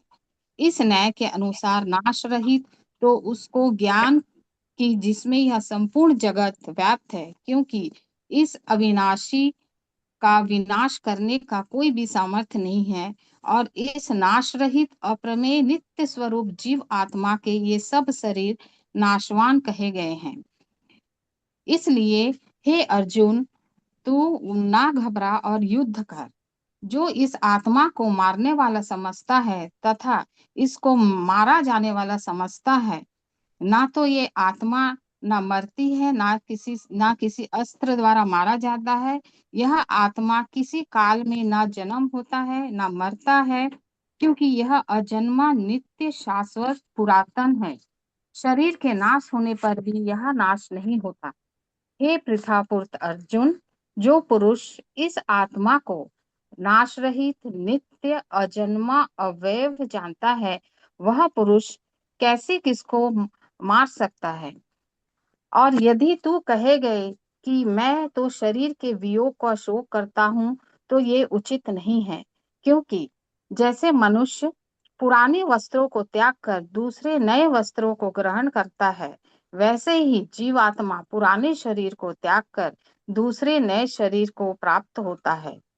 हे अर्जुन, इस आत्मा को शस्त्र से नहीं काटा जा सकता, ना ही इसको आग में जलाया जा सकता है, ना इसको जल में गीला किया जा सकता है, ना ही वायु द्वारा सुखाया जा सकता है। हरे कृष्ण प्रभु। हरे कृष्णा। हरे कृष्ण प्रभु। হরে কৃষ্ণ মাতাজি খুব সুন্দরভাবে সংক্ষেপে সমস্ত বিষয় নিয়ে আলোচনা করেছেন। খুব সুন্দর হয়েছে মাতাজি। হরে কৃষ্ণ। পরবর্তী কেউ বলতে চাইলে প্লিজ হ্যান্ড রেজ করুন। হরে কৃষ্ণ। আমার কাছে নাম আসেনি, ওই জন্য আমি আর বলতে পারছি না, তবু খুঁজে খুঁজে বার করলাম। কেউ বলতে চাইলে হ্যান্ড রেজ করুন প্লিজ। হরে কৃষ্ণ। প্রভু, আমি হ্যান্ড রাইজ করেছি, তো আমি বলবো? হ্যাঁ হ্যাঁ, আচ্ছা, বিউটি মাতাজি বলুন বলুন বলুন। হরে কৃষ্ণ, বলুন মাতাজি। ওম নমো ভগবতে বাসুদেবায়। ওম অজ্ঞানতিমিরান্ধস্য জ্ঞানাঞ্জনশলাকয়া চক্ষুরু মিলিতম যেন তস্मै শ্রী গুরুবে নমঃ। সমস্ত ভক্তবৃন্দের কাছে আমার শতকোটি প্রণাম। যদি কোনো কিছু ভুল হয় ক্ষমা করবেন।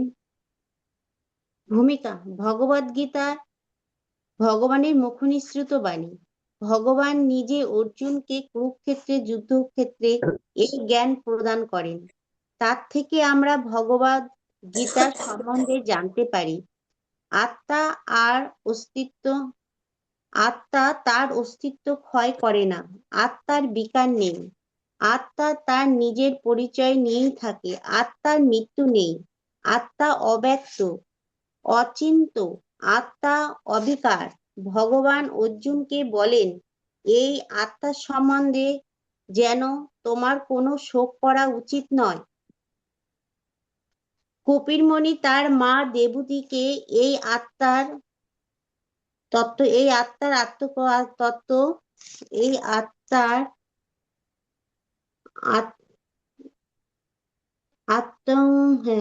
এই আত্মার কথা বলেছিলেন।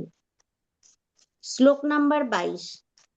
বাংশাসি জর্ণানি যথা বিহায় নবানি গৃহণানি নরপরাণি তথা শরীরানি বিহায় জর্ণান্য অনান্যে সংযতি নবানি দেহি। মানুষ যেমন জীর্ণ বস্ত্র পরিত্যাগ করে নতুন বস্ত্র পরিধান করে, দেহ তেমনি জীর্ণ দেহ ত্যাগ করে নতুন দেহ ধারণ করে। সবাই জানে যে জীবাত্মা এক দেহ থেকে আর এক দেহে ধারণ করে। আধুনিক যুগে বিজ্ঞানীরা অনেকে আত্মার বিশ্বাস করে না, মন থেকে তারা ব্যাখ্যাও দিতে পারে না, কিন্তু তারা দেহের পরিবর্তনে কথা স্বীকার করতে বাধ্য। কারণ এই পরিবর্তনের ফলে দেহ শৈশব, যৌবন ও বার্ধক্য দেখা দেয়। পরমাত্মার কৃপার ফলে জীবাত্মা ভিন্ন ভিন্ন দেহ প্রাপ্ত হয়। শ্রীকৃষ্ণ সাক্ষী-রূপে পাখি আর অর্জুন ফল আহাররত পাখি। এরা একে অপরের বন্ধু। একই রকম ভাবে পরমাত্মার সঙ্গে জীবাত্মা এই কথা ভুলে যাওয়ার ফলে জীবাত্মা এক দেহ থেকে আর এক দেহে ঘুরে বেড়ায়। যদি কেউ পরমেশ্বর ভগবানের দিকে ফিরে তাকায় এবং তার মহিমা উপলব্ধি করে, তবে তৎক্ষণাৎ তার সমস্ত শোক অবসান হয়। আমরা যদি ভগবদ গীতার তত্ত্ব জানতে পারি, তবে সমস্ত শোক থেকে মুক্ত হতে পারবো। এখানে অর্জুনকে ভগবান বললেন তার বৃদ্ধ পিতামহ ও শিক্ষকের দেহগত পরিবর্তনের জন্য শোক না করতে। পক্ষান্তরে সে ধর্মযুদ্ধ পরিত্যাগ করার ফলে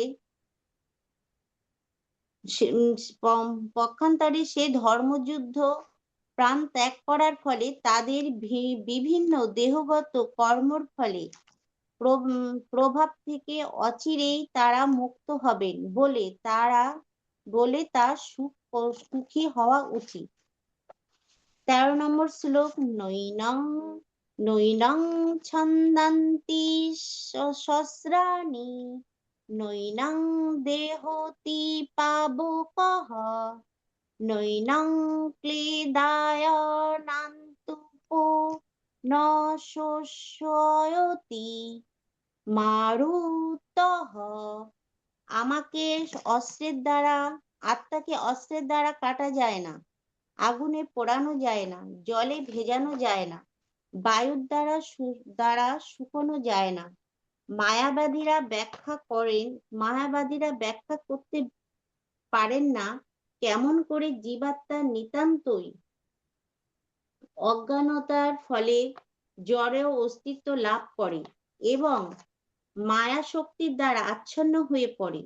আত্মাকে পরমাত্মা থেকে কখনো বিচ্ছিন্ন করা সম্ভব নয়, বরং স্বতন্ত্র জীবাত্মাগুলি পরমাত্মার শাশ্বত ভিন্নাংশ, যেহেতু পরমাণু পরমাণু সদৃশ্য জীবাত্মা নিত্য সনাতন, তাই তাদের বহিরঙ্গ মায়াশক্তির দ্বারা আচ্ছাদিত হয়ে পড়ায় প্রবণতা দেখা যায় এবং এইভাবেই ভগবানের সান্নিধ্য থেকে বিচ্ছিন্ন হয়ে পড়ে। ঠিক যেমন আগুনের পিণ্ড থেকে কিছুটা আগুন ছিটকে পড়ে আবার নিভে যায়। বরাহ পুরাণে বলা হয়েছে জীবাত্মা পরমাত্মার ভিন্ন অংশ। ভগবদ গীতাতেও জীবাত্মার সঙ্গে পরমাত্মা এই নিত্য সম্পর্কের কথা বলা হয়েছে। সুতরাং মায়া বন্ধন থেকে মুক্ত হওয়ার পর জীবাত্মা স্বতন্ত্র স্বরূপে বিদ্যমান থাকে, যা অর্জুনের প্রতি ভগবান শ্রীকৃষ্ণের উপদেশে সুস্পষ্ট হয়। শ্রীকৃষ্ণর কাছ থেকে ভগবান তত্ত্ব জ্ঞান লাভ করার পর অর্জুন মায়া বন্ধন থেকে মুক্ত হয়েছিলেন, কিন্তু তিনি শ্রীকৃষ্ণের সঙ্গে এক হয়ে যাননি। জড়কুল থেকে মুক্ত হবার পর জীবাত্মা ইচ্ছা করলে ভগবানের দেহ নির্গত ব্রহ্মা জ্যোতিতে চিৎকণা রূপে বিরাজ করতে পারে, কিন্তু বুদ্ধিমান জীবাত্মারা ভগবান ধামে প্রবেশ করে ভগবানের সাহচর্য লাভ করে। উপসংহার: আমাদের শরীর থেকে যখন আত্মা বেরিয়ে যায়, তখন এই আত্মার সাথে সূক্ষ্ম শরীরটিও যায়, কারণ আত্মা একা চলতে পারে না। পূর্ববর্তী জীবনের আশা আকাঙ্ক্ষা পূর্ণ করার জন্য আত্মা এই জড় শরীরটিকে ব্যবহার করে। ভক্তি যোগের মাধ্যমে আমি ভগবানের সাথে যুক্ত হতে চেষ্টা করছি। হরে কৃষ্ণ। হরে কৃষ্ণ। মাতাজি সুন্দরভাবে বলেছেন। সময় একটু বেশি লেগেছে। ওই জন্য সময়টা একবার না বারবার প্র্যাকটিস করবার পরে সময়টা দেখে নিলে ভালো হয়। সময় দেখে সেই যতটুকু কাটতে হবে, কেটে যাতে এই সময়ের মধ্যে আমরা সমাপ্ত করতে পারি। হরে কৃষ্ণ। হরে কৃষ্ণ। আর কেউ বলতে চাইবেন? হরে কৃষ্ণ। হরে কৃষ্ণ মাতাজি, প্রভুজি। হরে কৃষ্ণ প্রভু। Hare Krishna. Over to you প্রভুজি। হরে কৃষ্ণ। হরে কৃষ্ণ। সকলের থেকে শুনলাম, সবাই আপনারা পার্টিকুলার জায়গাটা বুঝেছেন অবশ্যই, তার সঙ্গেও আপনারা পারিপার্শ্বিক প্রসঙ্গও সুন্দরভাবে টেনে আনছেন। তো সেটাই আমাদের লার্নিং। আমরা এমন নয় যে এই দুটো শ্লোকের উপরেই আমরা সম্পূর্ণভাবে নির্ভরশীল, তা না। আপনারা যে অন্যান্য জায়গাগুলোকেও ততখানি গুরুত্ব দিয়ে পড়েছেন এবং তার বিষয়বস্তু এটির সঙ্গে যুক্ত করেছেন, সেটি গুরুত্বপূর্ণ। অ্যাকচুয়ালি আমরা 11 থেকে 30 নম্বর শ্লোক পর্যন্ত যে শ্লোকগুলো পড়ি সেটি সাংখ্য যোগের অন্তর্গত। সাংখ্য যোগ কপিল মুনি তার মা দেবহূতিকে এই জ্ঞান দিয়েছেন। তো এই শ্লোকগুলি মাধ্যমে ভগবান অর্জুনকে তার নিজের পরিচয় জানানোর চেষ্টা করেছেন। কারণ অর্জুন নিজে পরিচয়টা ভুল জানতো, সে নিজেকে শরীর ভাবছিল। তাই ভগবান অর্জুনের সনাতন পরিচয় করিয়ে দেওয়ার চেষ্টা করেছেন যে অর্জুন, তুমি আত্মা, তুমি শরীর নও। আর সেটা তুমি দেহের মধ্যে অনেকবার পরিবর্তন লক্ষ্য করেছো, যে তোমার শরীরের পরিবর্তন হয়। আমরা প্রত্যেক মুহূর্তে দেখি না যে আমাদের শরীরের পরিবর্তন হয়, কিন্তু আমাদের আত্মার পরিবর্তন হয় না।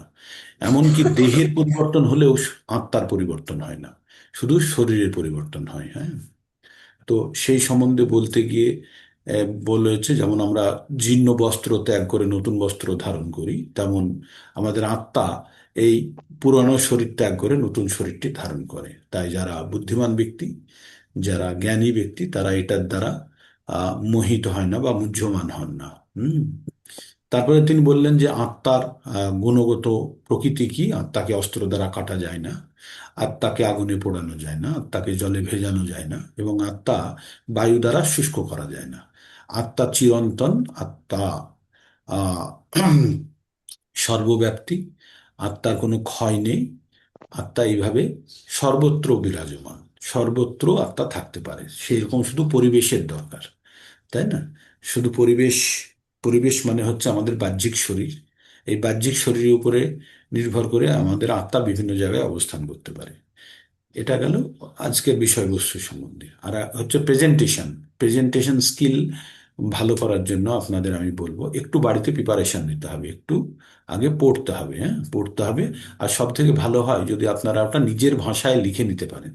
ওই লেখাটা তার সঙ্গে বই দেখে পড়লে আর ঠিক প্রেজেন্টেশন হয় না। হ্যাঁ, তো আপনাদের কি করতে হবে, ওই যে যে জিনিসটা আপনারা বলবেন সেটি আগে মনে মনে স্থির করে নিন। আমি এই জায়গা বই থেকেই দেখে আপনি একটা জায়গায় লিখে নিন, নিয়ে দুই একবার পড়ে নিন, দেখবেন, তারপরে দেখবেন প্রেজেন্টেশনটা কতক্ষণ সময় লাগছে।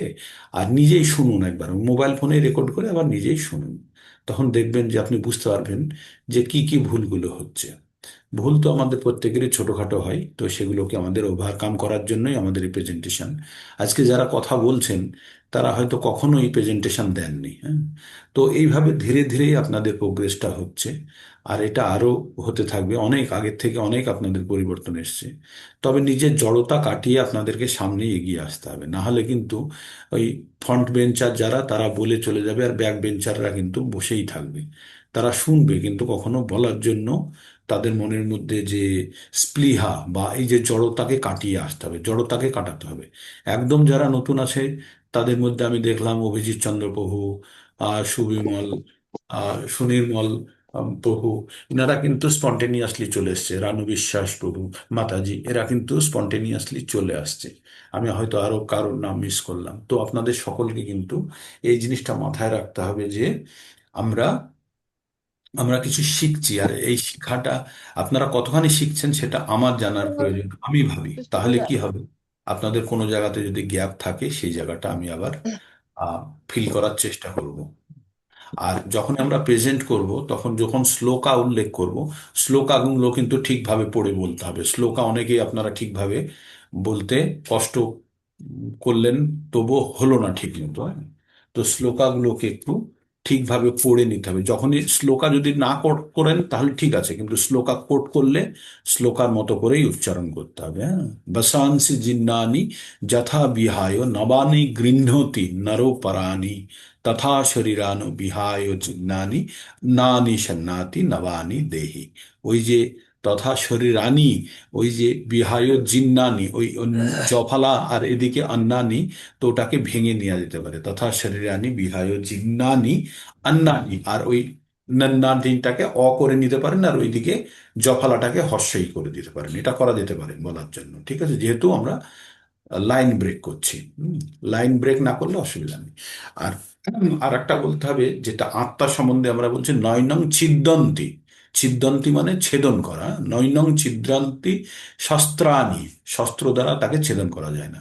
নৈনং দহতি পাবক, পাবক দ্বারা মানে আগুন দ্বারা তাকে জ্বালানো যাবে না। না চৈন ক্লেদ্যয়ন্তপ, সেটাকে জলে ভেজানো যাবে না। না শস্যয়তি মারুত, বাতাই দ্বারা তাকে শুষ্ক করা যাবে। এই হচ্ছে শ্লোকা, ঠিক। তো তাহলে আমরা আমরা এতক্ষণের জার্নি পর্যন্ত, আমরা যে জার্নিটা আমরা চালিয়ে যাচ্ছি, আমাদের উদ্দেশ্য হচ্ছে আপনাদেরকে লেকচার দেওয়ার মাধ্যমে আপনাদেরকে নিজেরা প্রিপেয়ার হওয়া এবং সকলকে অবগত করানো যে যে আপনাদের মধ্যে থেকেই কেউ কেউ কিন্তু বলছে। আপনারা সকলে বলতে পারেন, তাই সকলের কাছে আমার অনুরোধ যে সবাই আপনারা পরবর্তী ক্লাসের জন্য প্রস্তুত হবেন। আর খুব ইন্টারেস্টিং সাবজেক্টটা, এত ইন্টারেস্টিং, আপনারা নিশ্চয়ই ইন্টারেস্ট পাচ্ছেন, তাই আপনারা এখানে বারবার যুক্ত হচ্ছেন। রীনা শিকদার মাতাজি হ্যান্ড রেজ করেছিলেন, কিছু বলবেন কি হ্যাঁ, মাতাজি? হরে প্রভু। একটা না, আমার সবসময় কনফিউশন থাকে বা আমি ঠিক করে বুঝতে পারি না, ওটা আরেকবার বলবেন? আপনি বলেছেন অনেকবার, বল- কনসিয়াস মাইন্ড আর সাবকনসিয়াস মাইন্ডের একবার আরেকবার একটু বলেন তো।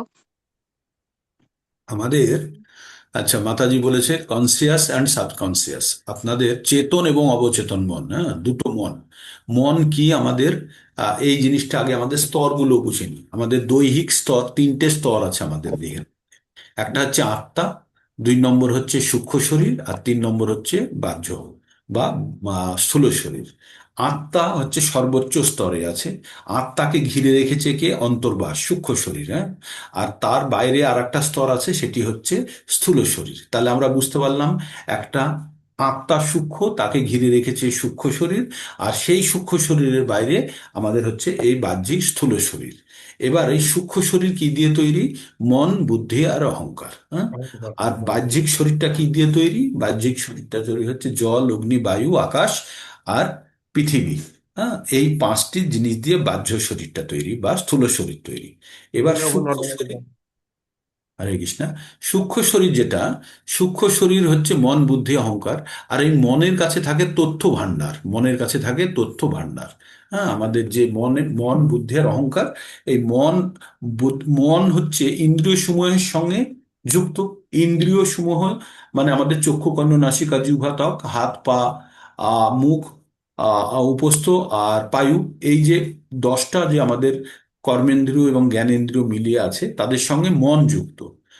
এই ইন্দ্রিয়ের সঙ্গে। আর মন কি করে? আমাদের অহংকার মানে তথ্য ভাণ্ডার যেটা, সেখানে আমাদের সমস্ত কিছু তথ্য রাখা থাকে। অহংকার দুই ধরনের হতে পারে, একটা হচ্ছে মিথ্যা অহংকার আর একটা হচ্ছে আমাদের প্রকৃত অহংকার।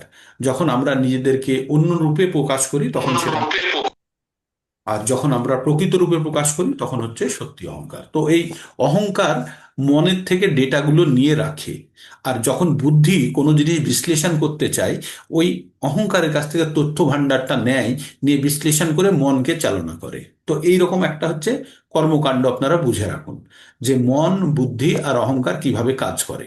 এবার এবার আমাদের বুঝতে হবে যে আমাদের যে কোনো তথ্য, আমরা যখন কোনো বাইরের জগৎ থেকে যে কোনো তথ্য পাই, যেমন কিছু দেখলাম, কিছু শুনলাম, এগুলো কোথায় গিয়ে জমা থাকে? এগুলো গিয়ে আমরা বলি না ব্রেনে জমা থাকে, ব্রেনে। তাহলে ব্রেনে যদি জমা থাকে, একটা মানুষ মরে গেলে সেই ইনফরমেশনগুলো পরের জীবনে যায় কি করে, তাই না? তাই এখানে বলা হচ্ছে যে আমাদের যখন যখন আহ আমরা কোনো জিনিস যখন শুনি, তখন আমরা সেগুলো আমাদের তথ্য ভাণ্ডারে গিয়ে জমা পড়ছে। তথ্য ভাণ্ডারটি কার কাছে আছে? সেটি আছে অহংকারের কাছে। এবার এই অহংকারের তথ্য ভাণ্ডারটা সাজায় কে? মন। মন দুই ভাগে বিভক্ত, একটি হচ্ছে প্রধানত দুই ভাগে, একটা হচ্ছে চেতন মন আর একটা হচ্ছে অবচেতন মন। চেতন মন মানে আমরা যখন সক্রিয় থাকি সব সময়, তখন আমরা চেতন মন দ্বারা আমরা কার্যকলাপ করি। এবার এই চেতন মন কি করে? যেগুলো আমরা দেখছি, আমরা যে সমস্ত জিনিস দেখছি, শুনছি, স্পর্শ করছি, সবগুলোর অনুভূতি আমরা নিয়ে গিয়ে আমরা অহংকারের কাছে, ডেটা, তথ্য ভাণ্ডারের কাছে রাখি। চেতন মন রাখে, চেতন মনের কাজ। এবার এই যে এই চেতন মন এইটা গ্রহণ করলো, করে কাকে দিল? এটা দিল অবচেতন মনের কাছে। অবচেতন মন কে? অবচেতন মন হচ্ছে এমন একটা মন যার কাজ হচ্ছে ওই তথ্যগুলোকে সবসময় সাজাতে থাকে, সবসময়। চেতন মন ওইগুলোকে চেতন অবস্থায় কালেক্ট করছে, আর অবচেতন মন সেগুলো সাজাচ্ছে, সাজিয়ে সাজিয়ে প্যাকেট বেঁধে, বান্ডিল বেঁধে আবার অহংকারের কাছে জমা রেখে দেয়। ঠিক তাহলে চেতন মন যত কিছু তথ্য আমরা বাইরে থেকে সংগ্রহ করি, আর অবচেতন মন সেগুলো সবসময় গোছাতে থাকে। এবার অবচেতন মন কখন কাজ করে? সবসময় কাজ করছে। চেতন মন কখন কাজ করছে? আমরা যখন জাগ্রত আছি। তাহলে যখন আমরা জাগ্রত থাকি, তখন আমরা চেতন মনের দ্বারা, চেতন মন সেই দিয়ে আমাদের চেতনা দিয়ে রেখেছে, কনসিয়াসনেস দিয়ে রেখেছে। এবার অবচেতন মন, অবচেতন মনটা কি করে? তাহলে অবচেতন মন এখনো কাজ করছে, আমরা ঘুমিয়ে পড়লেও কাজ করবে। যখন ঘুমিয়ে পড়ি আমরা, তখন চেতন মন একদম একদম ঘুমিয়ে পড়ে, চেতন মনও ঘুমিয়ে পড়ে। তাহলে আমাদেরকে আমাদের ভিতরে, তাহলে স্বপ্ন যখন দেখি তখন কি হয়? এই যে অবচেতন মনের কাছে যে তথ্যগুলো ছিল, যেগুলো সাজানো ছিল, ও তো সবসময়তেই কাজ করছে না, ও অন্ধকারে মানে নিজের মতো ও কাজ করতেই থাকে। তো সারাদিনের ডেটাগুলোকে ও সোজানো, সাজাতে, গোছাতে থাকে।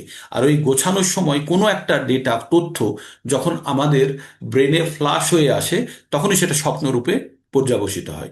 আর তাই দেখবেন স্বপ্নের সময় একটার সঙ্গে আর একটার ছন্দ খুঁজে পাবেন না।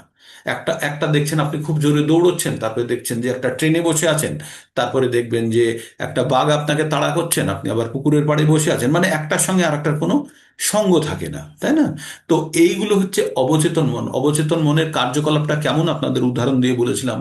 সূর্য, সূর্যের আলোতে আমরা সবকিছু আলোকিত। এবার দিনের বেলায় সূর্য ওঠানো জেগে থাকে, কিন্তু রাত্রিবেলায় সূর্য থাকে না। রাত্রিবেলায় স্ট্রিট লাইটটা, একটা 100 ওয়াটের বাল্ব জ্বললে স্ট্রিট লাইটে নিচে কিন্তু প্রচুর আলো হয়, দেখা যায় তো, প্রচুর আলো দেখা যায়। কিন্তু ওই আলোটাকে আপনি বন্ধ করলেন না, আলো জ্বলছে, কিন্তু দিনে সূর্য উঠে গেল, তখন ওই আলোটা কি আর দেখা যায়? দেখা যায় না, কিন্তু আলোটা জ্বলছেই। তেমনি আমরা যখন চেতন মন যখন আমাদের জেগে থাকে, চেতন মন যখন কাজ করে, তখন অবচেতন মনও জেগে আছে, কাজ করছে, কিন্তু অবচেতনের মনের কার্যকলাপগুলো আমরা দেখতে পাই না। কারণ কি? কারণ চেতন মনের প্রকাশে এত বেশি তীব্র প্রকাশ যে অবচেতন মনের কার্যকলাপগুলো ধীর হয়ে যায়। কিন্তু কিন্তু আমরা কখনো কখনো বসে থাকি, থাকতে থাকতে কখনো ঢুলে পড়ি না, মানে হুম যখন হুম আমাদের সক্রিয়তা কম হয়ে যায়, তখন কিন্তু তখন আবার অবচেতন মন কিছু স্বপ্ন দেখিয়ে দেয়। অনেকেই আছে দেখবেন যে বসে থাকতে থাকতে ঢুলে পড়ে যাচ্ছে, তখন কিছু একটা স্বপ্ন, কারণ অবচেতন মন তখন কোনো একটা জিনিস যদি রিফ্লেক্ট করিয়ে দেয়, তখন সেটা স্বপ্নরূপে আবার মনের মধ্যে প্রকাশ ঘটে।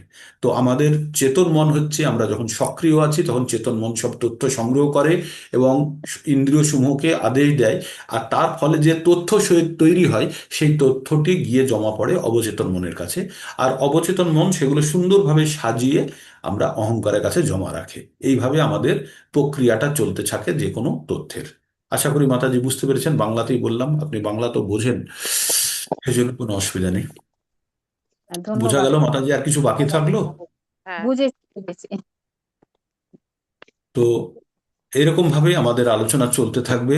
অনেকটাই সময় হয়েছে। যারা যারা আজকে পার্টিসিপেট করলেন না তাদেরকে আমি নাম বলতে চাইছি না, কিন্তু আমার অনুরোধ রইল, আপনারা একবার পার্টিসিপেট করুন। তাতে কি হবে বলুন তো?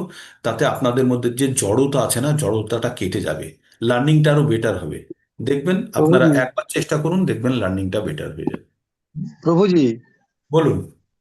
বলছে আপনি এই যে অনুরোধ করছেন, কথাটা বলছেন, এটা আমার ভালো লাগছে না। অনুরোধ নয়, আদেশ বলতে পারেন, সেটা ঠিক আছে।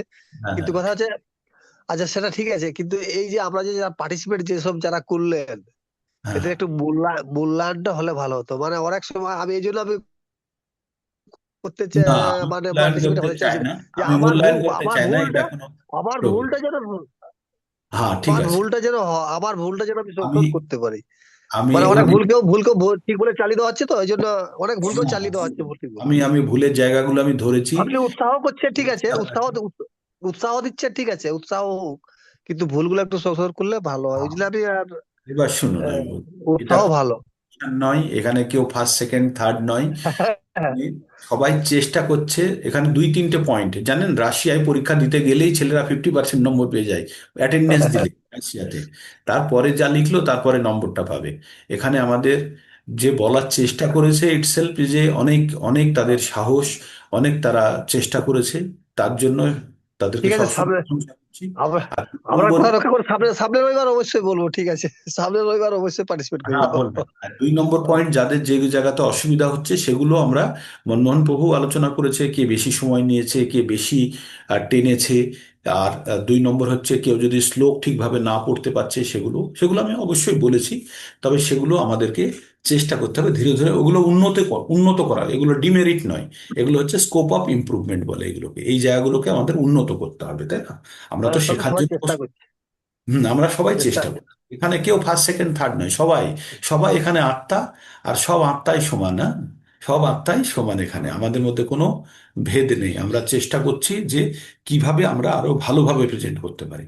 তবে যারা ভালোভাবে প্রেজেন্ট করে তারা নিজেরাই বুঝতে পারছে তারা কিভাবে ভালোভাবে প্রেজেন্ট করছে, কারণ যখন বাকিদের শুনছে তারা বুঝে যাচ্ছে যে তারা কিভাবে প্রেজেন্ট করছে। অনেকেই আছে, আপনারা খুব ভালো প্রেজেন্ট করেছেন, তো আমি তাদের নাম বলতে চাই না সকলের সামনে, তাহলে অন্যরা হয়তো কষ্ট পাবে বা অন্যদের অসুবিধা হবে।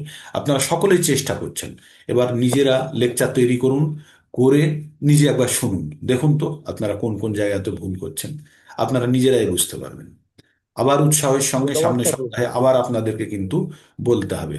এখানে কোনো দ্বিধার কোনো কারণ নেই। যেদিন প্রত্যেকে প্রত্যেকে বলার জন্য হ্যান্ড রেজ করে থাকবেন আর আমি সময় দিতে পারবো না, সেই দিন জানবো যে আপনারা একদম পারফেক্ট হয়ে গেছেন। হ্যাঁ, ঠিক আছে। আর কালকে আবার নতুন করে আমরা নতুন জায়গায় প্রবেশ করব। কিন্তু এই জায়গাটা, ভগবদ গীতার এই জায়গাটা যারা শিখে গেছে, এই জায়গাটা যারা বুঝে গেছে, তারা ভগবদ গীতা অর্ধেক শিখে নিয়েছে। ভগবদ গীতার এইটাই তত্ত্ব, আত্মা আর শরীর। আর আত্মার শরীরে কেমন পরিবর্তন হয় আপনাদেরকে বলে বলে আপনাদেরকে কান পাকিয়ে দিয়েছি প্রথম 10 মিনিটের লেকচারে। ওটাই ভগবদ গীতা। তো আশা করি আপনারা ভগবদ গীতার জ্ঞান পাচ্ছেন এবং আপনারা এনরিচ হবেন। এই রেডমি A5 কে এটা আমি বুঝতে পারছি না, মাতাজি, মাতাজি না প্রভুজি আছেন রেডমি A5। তো বাকি সকলকেই চিনতে পাচ্ছি এখানে, 25-26 জন হচ্ছিল। কমল দে প্রভু একজন নতুন জয়েন করেছেন, প্রভুর সাথে কথা হয়েছে, ভালো লেগেছে খুব। আহ সুতপা মাতাজি কানেক্ট করেছেন। ঠিক আছে, এইভাবে যাদেরকে পারুন কানেক্ট করুন। এখন আমরা ভগবদ গীতা প্রথমের দিকে আছি, তো সেই জন্য যারা নতুন যারা আসবে তাদেরকে সঙ্গে নিয়ে চলার সুবিধা হবে, না হলে আবার পরে ক্লাসের জন্য মাঝখান থেকে জয়েন করলে তারা ইন্টারেস্ট হারিয়ে ফেলবে। হুম। চন্দনা হাজরা মাতাজি আছেন নতুন, তারপরে আর একজন মাতাজি দেখলাম চিন্ময়ী চৌধুরী মাতাজি আছেন নতুন। আহ আপনার আছেন রানু দাস মাতাজি নতুন, শোভা দাস মাতাজি নতুন, আর সুনির্মল ভট্টাচার্য প্রভুজি মোটামুটি নতুন। তারপরে অভিজিৎ চন্দ্র প্রভুজি খানিকটা হলে পুরনো হয়েছেন। আজকে দিলীপ বিশ্বাস প্রভুজিকে দেখছি না। হ্যাঁ, দিলীপ বিশ্বাস প্রভু কয়েকদিন ধরে, 2-3 দিন ধরে দেখছি না। তো ঠিক আছে, আপনারা সবাই কম বেশি। আর রোববারের প্রোগ্রামকে ভাববেন না যে আজকে তো নতুন কিছু পড়াচ্ছে না, রোববারের প্রোগ্রামটাই বেশি ইম্পর্টেন্ট। আজকে দীপ্তি শাহ মাতাজিও নেই, রোববারের প্রোগ্রামটা বেশি ইম্পর্টেন্ট। আপনাদের সবাইকে জানতে হবে যে সবাই সবাই কে কিভাবে নিজেদেরকে ব্যক্ত করছেন, সেটা খুবই গুরুত্বপূর্ণ। আমি দেখছি না, আজকে অনেকেই দেখছি না। আজ রোববার বলে ভাববেন না যে রবিবারের প্রোগ্রামের গুরুত্ব নেই, রোববারের প্রোগ্রামটা বেশি গুরুত্বপূর্ণ। ঠিক আছে, তাহলে আজকে এখানেই থাক, আবার আমরা পরবর্তী ক্লাসের জন্য আবার আমরা যুক্ত হব।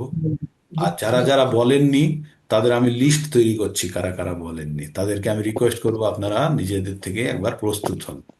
সহজ, খুব সহজ টপিক, প্রতিদিন যারা শোনেন তাদের কিচ্ছু পড়তে লাগবে না। ওইটাই যতখানি শিখেছেন বলে ফেলুন না, তাহলেই হবে। ঠিক। হরে কৃষ্ণ। একবার ক্যামেরা অন করবেন সবাই, পারবেন ক্যামেরা অন করতে? যারা যারা পারবেন একবার অন করুন দেখি। হুম, এটা অ্যাটেন্ডেন্স হয়ে যাক। হরে কৃষ্ণ, হরে কৃষ্ণ, কৃষ্ণ কৃষ্ণ হরে হরে, রাম রাম রাম হরে হরে, হরে কৃষ্ণ, হরে কৃষ্ণ, হরে কৃষ্ণ। ওকে, ঠিক আছে, অ্যাটেন্ডেন্স হয়ে গেছে। আজকে এখানে বিরাম নিই আবার। আপনারা এবার এবার যে যে বলেছেন আপনারা রেকর্ডিং শুনবেন, শুনে বুঝবেন আপনারা কোথায় ভালো বলেছেন আর কোথায় খারাপ বলেছেন। হ্যাঁ, ঠিক আছে।